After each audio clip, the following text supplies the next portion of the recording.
Hello. सो भाइयों बहनों, आज हम क्या करेंगे? Maths in business. तो अब बिजनेस क्या है और ये मैं क्यों कर रहा हूँ? मैं तो मैथ्स पढ़ाता हूँ। तो एक हमारे भाई साहब हैं, उनसे बात हुई तो मुझे समझ में आया कि उनकी बिजनेस की समझ जो है उसको और समझना चाहिए। तो इसलिए हम कर रहे हैं। तो मैं एक एग्जांपल मुझे याद आएगा कि कुछ टाइम पहले किसी संस्था ने सोचा कि स्कूल के जो बच्चे हैं उनको इतना सीड मनी देना चाहिए। क्या बोलते हैं? Seed money. Seed money. Seed तो सबको पता है, बीज। तो सीड मनी कॉर्पोरेट्स क्या करते हैं, किसी संस्था में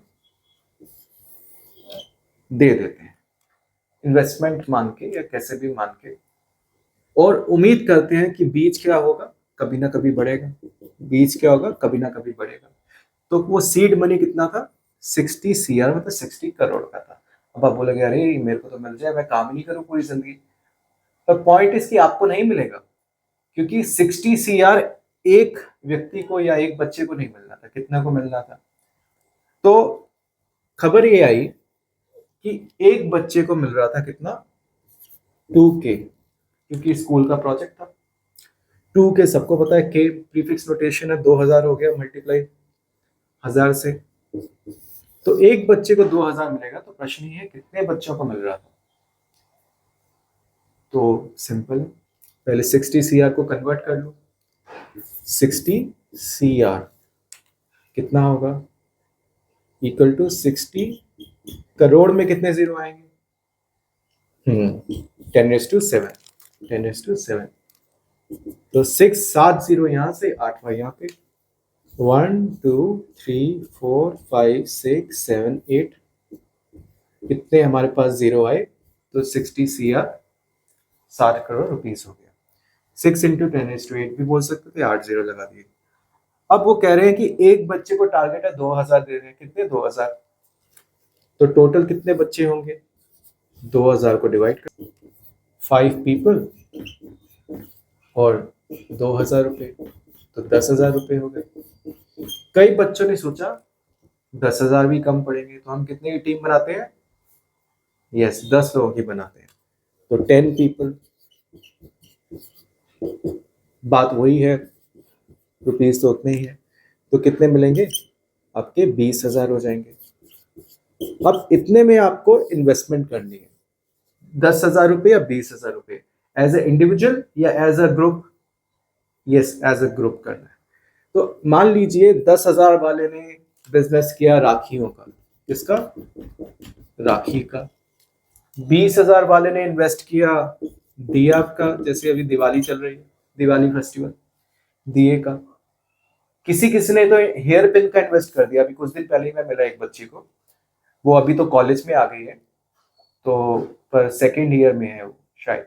तो उन्होंने बताया कि उनके टाइम पे उन्होंने हेयर पिन बनाए। Hair pin. तो मैं बोला बेटा कैसे बनाया, हमको भी बताओ, हमको भी बिजनेस सीखना है, हमने आज तक किया नहीं। तो उसने बोला भैया हमने ना 5 लोगों की टीम बनाई। तो एक तो बाजार से क्या करता था, पिन मटेरियल लेने जाता था, मतलब जो डंडी है वो लेने जाएगा मार्केट में। दूसरा उसमें सजाने के लिए मोती लेने जाता था। मोती, ये दोनों एक साथ भी जा सकते हैं, अलग अलग भी जा सकते हैं, क्योंकि ये तो आपका माल लेने जा रहे हैं, मटेरियल लेने जा रहे हैं। तीसरा क्या करता था, डिजाइन बनाता था, डिजाइन कि कैसा डिजाइन होना चाहिए, तो डिजाइनर हो गया था। चौथा क्या करता था, फाइनेंस को देखता था कि भाई कितने पैसे हैं। ऐसा नहीं कि एक साथ 20,000 रुपए का माल खरीद लिया, बनाने के लिए कुछ है नहीं, कोल्ड ड्रिंक के लिए नहीं है, चिप्स के नहीं है, वो भी चाहिए ना यार, खाना भी होता है। तो कितने लोग हैं आप देखो, एक ये मटेरियल वाला बंदा हो गया, ये भी मटेरियल वाला है, पर हो सकता है डिजाइन वाले के साथ कोलैबोरेट कर रहा है। फाइनेंस वाला तो फाइनेंस वाला ही है, और कौन हो सकता है? सबसे इंपॉर्टेंट, कोई भी बिजनेस चलाने के लिए आपने प्रोडक्ट बना दिया, आपने डिजाइन भी बना दिया, आपने माल भी ले लिया, फाइनेंस भी लगा दिया, लेकिन प्रोडक्ट बिकेगा नहीं। प्रोडक्ट कब बिकेगा? जब कस्टमर को पता चलेगा भाई प्रोडक्ट है। उसको कैसे पता चलेगा प्रोडक्ट है? तो उसके लिए क्या करना पड़ता है? यस, उसके लिए करना पड़ता है बिजनेस का सबसे बड़ा काम, उसको बोलते हैं मार्केटिंग, क्या बोलते हैं, मार्केटिंग। और मार्केटिंग अगर गलत हो गई तो बड़ी बड़ी कंपनीज के प्रोडक्ट नहीं बिकते। नैनो जैसे कि नैनो एक कार आई थी बहुत बढ़िया, मेरी तो बहुत अच्छी फेवरेट कार थी, और रतन जी अभी नहीं रहे। रतन जी का भी फेवरेट प्रोजेक्ट था। क्या उनका प्रोजेक्ट था, उन्होंने कभी पैसा, कहते हैं कि खुद की अमीरी के लिए नहीं कमाया, देश के लिए कमाया। तो उन्होंने सोचा, जब वो गाड़ी गाड़ी में जा रहे थे, एक बार देखा कि एक स्कूटर पे हस्बैंड यहाँ बैठा है,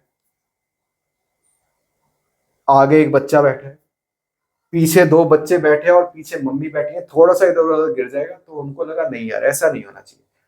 तो सो कॉल्ड मिडिल क्लास के पास भी एक गाड़ी होनी चाहिए। तो मिडिल क्लास तो कितना अफोर्ड करता है, तो उन्होंने ऐसी गाड़ी डिजाइन करवाई। किससे डिजाइन करवाई?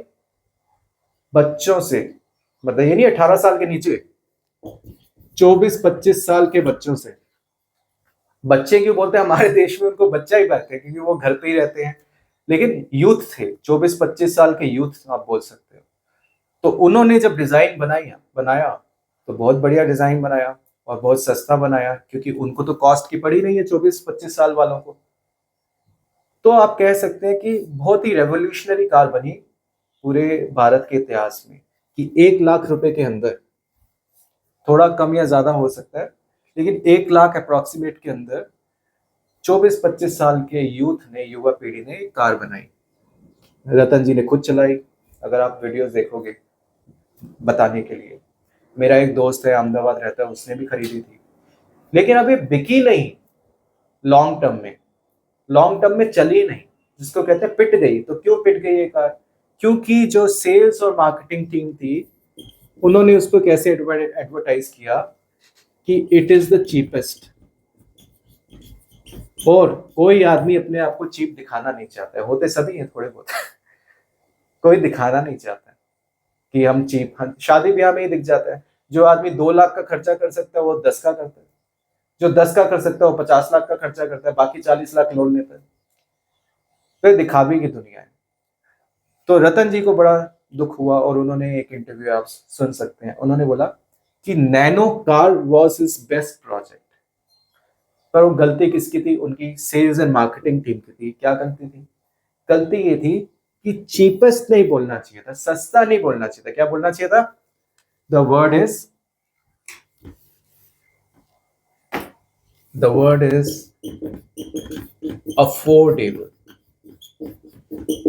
बस इतना करना था। सस्ता की जगह बोलना था अफोर्डेबल है, सबसे ज्यादा अच्छे से मिल सकता है, कि बस जाओ नैनो उठा के आ जाओ। तो कोई भी बिजनेस करने के लिए गणित तो है ही, कि कितने का माल खरीदना है, कितने का डिजाइन करना है, कितने का फाइनेंस करना है, लेकिन थोड़ा गणित लोगों के माइंड को भी समझने के लिए करना है। क्योंकि आप जब प्रोडक्ट बेच रहे हो, आप प्रोडक्ट किसी मशीन को नहीं बेच रहे, आप लोगों के दिमाग को बेच रहे हो। तो उसके लिए आपको इंपॉर्टेंस दिखानी है कस्टमर को, और कस्टमर को चीप सोच के बेचोगे तो आपने देख ही लिया क्या होगा। Thank you, happy Diwali.